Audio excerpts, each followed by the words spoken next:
Hi friends, welcome to Soumya food house YouTube ಚಾನಲ್ಗೆ ಎಲ್ಲರಿಗೂ ಸ್ವಾಗತ. ಫ್ರೆಂಡ್ಸ್, ಇವತ್ತು ನಾವು ಆಲ್ರೆಡಿ ಬಿಸಿಬೇಳೆ ಬಾತ್ ಪೌಡರನ್ನು ಯಾವ ರೀತಿ ಮಾಡೋದು ಅಂತ ನೋಡಿದ್ದೀವಿ. ಸೊ ಇವಾಗ ನಾವು ಬಿಸಿಬೇಳೆ ಬಾತನ್ನು ಯಾವ ರೀತಿ ಮಾಡೋದು, ತುಂಬ ಈಸಿಯಾಗಿ ಮತ್ತು ಸಾಂಪ್ರದಾಯಿಕ ಶೈಲಿಯಲ್ಲಿ ತುಂಬ ಟೇಸ್ಟಿಯಾದಂತಹ ಬಿಸಿಬೇಳೆ ಬಾತ್ ಯಾವ ರೀತಿ ಮಾಡೋದು ಅಂತ ನೋಡೋಣ. ಅದಕ್ಕಿಂತ ಮುಂಚೆ ಯಾರೆಲ್ಲ ಇನ್ನು ನಮ್ಮ ಚಾನಲನ್ನು ಸಬ್ಸ್ಕ್ರೈಬ್ ಆಗಿಲ್ಲ, ಕೆಳಗಡೆ ಕಾಣ್ತಿರ್ತಕ್ಕಂಥ ಸಬ್ಸ್ಕ್ರೈಬ್ ಬಟನ್ ಮೇಲೆ ಒತ್ತಿ ಮತ್ತು ಬೆಲ್ ಐಕಾನ್ ಮೇಲೆ ಕ್ಲಿಕ್ ಮಾಡಿ. ಸೊ ಇದಕ್ಕೆ ಮೊದಲಿಗೆ ಒಂದು ಕುಕ್ಕರನ್ನು ತೊಗೊಂಡ್ಬಿಟ್ಟು ಅದಕ್ಕೆ ಒಂದು ಬೌಲಷ್ಟು ತೊಗರಿಬೇಳೆ ಮತ್ತು ಅದೇ ಅಳತೆಯ ಒಂದು ಬೌಲಷ್ಟು ಅಕ್ಕಿನ ಹಾಕ್ಕೋಬೇಕು. ನಾವು ಎಷ್ಟು ಪ್ರಮಾಣದ ಬೇಳೆ ತೊಗೊತೀವೋ ಅಷ್ಟೇ ಪ್ರಮಾಣದ ಅಕ್ಕಿಯನ್ನು ಹಾಕ್ಕೋಬೇಕು. ಅದಾದಮೇಲೆ ಅದಕ್ಕೆ ನೀರನ್ನು ಹಾಕ್ಕೊಂಡ್ಬಿಟ್ಟು ಆ ಬೇಳೆನೂ ಮತ್ತು ಅಕ್ಕಿನೂ ನೀಟಾಗಿ ನಾವು ಒಂದು 2ರಿಂದ 3 ಟೈಮು ಅದನ್ನು ನೀಟಾಗಿ ನಾವು ವಾಶ್ ಮಾಡಬೇಕು.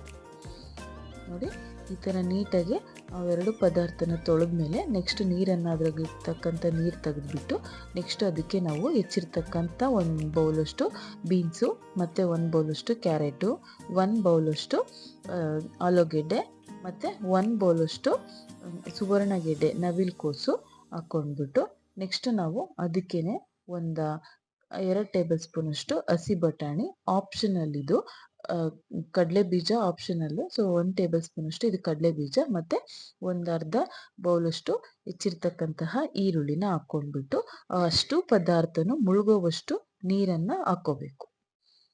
ನೋಡಿ, ಈ ಥರ ಅಷ್ಟು ಪದಾರ್ಥ ಮುಳುಗುವಷ್ಟು ನೀರನ್ನು ಹಾಕ್ಬಿಟ್ಟು ನೆಕ್ಸ್ಟ್ ಇದಕ್ಕೆ 1-2 ಟೇಬಲ್ ಸ್ಪೂನಷ್ಟು ಉಪ್ಪನ್ನು ಹಾಕ್ಕೋಬೇಕು.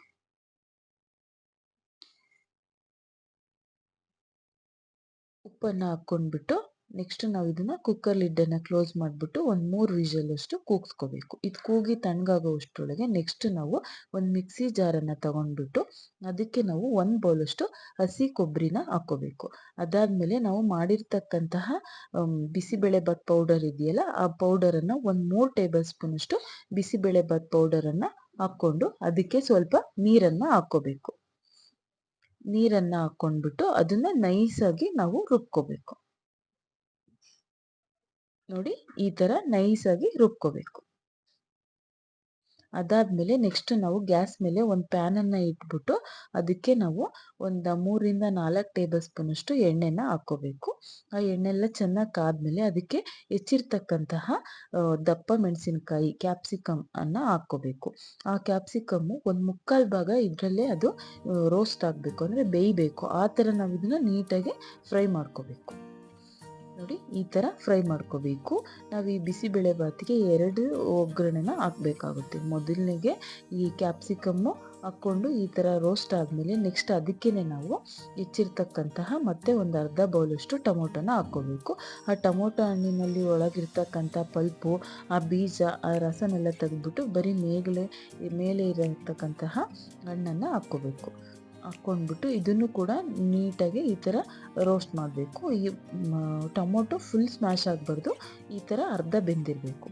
ಅದಾದಮೇಲೆ ನೆಕ್ಸ್ಟ್ ನಾವು ಇನ್ನೊಂದು ಪ್ಯಾನನ್ನು ಇಟ್ಬಿಟ್ಟು ಅದಕ್ಕೆ 2 ಟೇಬಲ್ ಸ್ಪೂನಷ್ಟು ತುಪ್ಪನ ಹಾಕ್ಕೋಬೇಕು.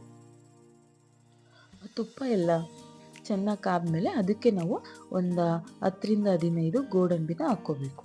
ಅದಾದಮೇಲೆ ನಾವು ಅದಕ್ಕೇ ಒಂದು ಅರ್ಧ ಟೇಬಲ್ ಸ್ಪೂನಷ್ಟು ಜೀರಿಗೆ, ಒಂದು ಅರ್ಧ ಟೇಬಲ್ ಸ್ಪೂನಷ್ಟು ಸಾಸಿವೆ ಮತ್ತು ಸ್ವಲ್ಪ ಹಿಂಗನ್ನು ಹಾಕ್ಕೋಬೇಕು. ಒಂದು ಅರ್ಧ ಟೇಬಲ್ ಸ್ಪೂನಷ್ಟು ಹಿಂಗನ್ನು ಹಾಕ್ಕೊಂಡ್ಬಿಟ್ಟು ಗೋಡಂಬಿ ಗೋಲ್ಡನ್ ಬ್ರೌನ್ ಕಲರ್ ಆಗೋ ರೀತಿ ಫ್ರೈ ಮಾಡ್ಕೋಬೇಕು. ಅದಾದಮೇಲೆ ನಾವು ಅದಕ್ಕೆ ಕರಿಬೇವು ಮತ್ತು 1-2 ಒಣಮೆಣಸಿನ್ಕಾಯಿನ ಹಾಕ್ಕೋಬೇಕು.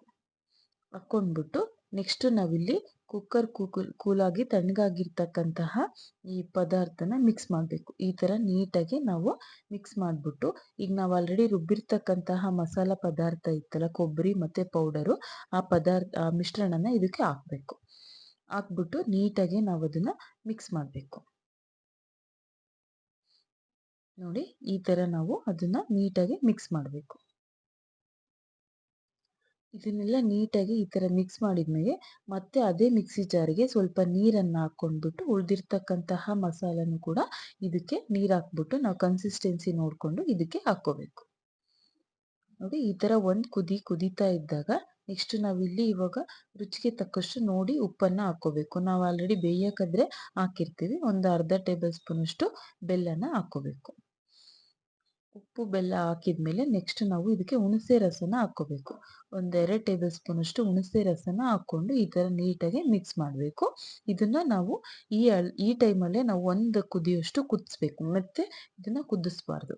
ಅದಾದಮೇಲೆ ಇಲ್ಲಿ ಫ್ರೈ ಮಾಡ್ಕೊಂಡಿರ್ತಕ್ಕಂತಹ ಕ್ಯಾಪ್ಸಿಕಮ್ ಮತ್ತು ಟೊಮೊಟೊದ ಮಿಶ್ರಣ, ಮತ್ತು ಇನ್ನೊಂದು ಒಗ್ಗರಣೆ ಹಾಕಿದ್ವಲ್ಲ ಗೋಡಂಬಿ ಮಿಶ್ರಣದ ಒಗ್ಗರಣೆ, ಅದನ್ನು ಹಾಕ್ಬಿಟ್ಟು ಎರಡನ್ನೂ ಕೂಡ ನೀಟಾಗಿ ಮಿಕ್ಸ್ ಮಾಡಬೇಕು. ನೋಡಿ ಈ ಥರ ನಾವು ನೀಟಾಗಿ ಮಿಕ್ಸ್ ಮಾಡಬೇಕು.